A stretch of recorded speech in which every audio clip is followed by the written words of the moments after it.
अचानक एक तेज हवा चली, इतनी तेज कि जैसे अतीत और वर्तमान आपस में टकरा गए हो। राम चौंक उठा, उसकी आंखों से चुपचाप आंसू बहने लगे। सामने मिलन अब भी बेहोश पड़ा है। राम की भारी सांस। राम ने हाथ उठाया और बेरुखी से अपने आंसू पोंछ लिए, जैसे अब कमजोर पड़ने का हक खो चुका है। एक गहरी लंबी सांस लेकर वो मिलन को वहीं छोड़ देता है और तेज कदमों से सीढ़ियां चढ़ता है। छत पर मायरा खड़ी है, क्रोध में, नफरत में और अधूरे बदले की आग में जलती हुई। राम उसे देखता है, उसकी नजर में गुस्सा नहीं, उस अथाह दर्द का सैलाब है। राम ठहरे हुए भारी स्वर में बोला, हाँ, लो, मैं आ गया हूँ मायरा। अब मेरे साथ जो करना है कर लो, लेकिन उससे पहले मेरे सवालों का जवाब दो।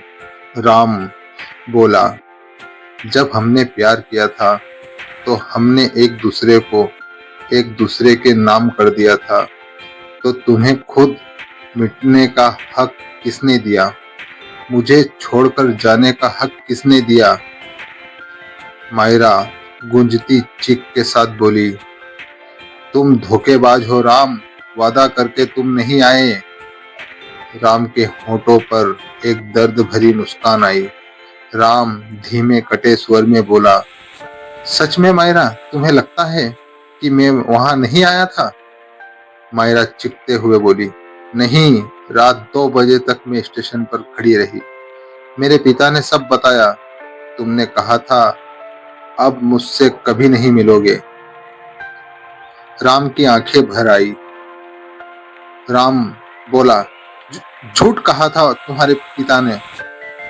राम ने उसके सामने सारे सच रख दिए।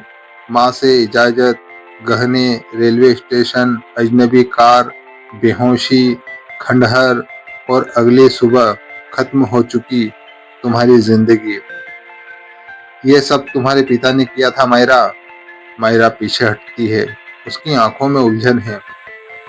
मायरा कांपती आवाज में बोली, नहीं, तुम झूठ बोल रहे हो राम, ऐसा नहीं हो सकता। राम थोड़ा कठोर लेकिन सच्चे भाव से कहता है, तुम आत्मा हो मायरा, चाहो तो पता कर सकती हो, अपने तरीके से सच पता लगा लो, लेकिन एक बार खुद से पूछना, क्या तुम्हारा राम कभी झूठ बोल सकता था? क्या वो तुम्हें धोखा दे सकता था? राम टूटते हुए, तुम तो आजाद हो गई थी आत्महत्या करके, मैं नहीं कर पाया, लेकिन हर पल मरता रहा। राम की आवाज भर्रा जाती है। महीनों तक मुझे होश नहीं रहा, फिर माँ चली गई और मैं अनाथ हो गया। मरने की भी कोशिश की, लेकिन किस्मत वो भी नहीं करने देती थी। 5 साल तक भिखारियों जैसी जिंदगी, लोग मुझे पागल कहते थे। फिर एक दिन मैं किसी की स्कूटी से टकराया। वो लड़की जानकी थी। वो भी अनाथ थी, लेकिन मजबूत, पढ़ी लिखी, अपने पैरों पर खड़ी। उसने राम को उठाया, संभाला, इंसान बनाया। सालों लगे खुद को पहचानने में। 13 साल बाद मैं नॉर्मल हुआ। राम आंखें बंद करते हुए, मैंने मान लिया कि तुम इस दुनिया में नहीं हो, लेकिन प्यार वो कभी नहीं गया। राम कुछ पल चुप रहा, उसकी आंखों में दर्द ठहरा हुआ है।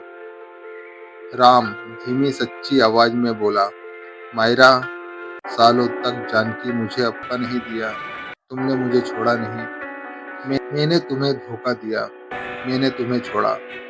तुम्हारे सच्चे प्यार को समझ नहीं पाई, तुम पर शक किया।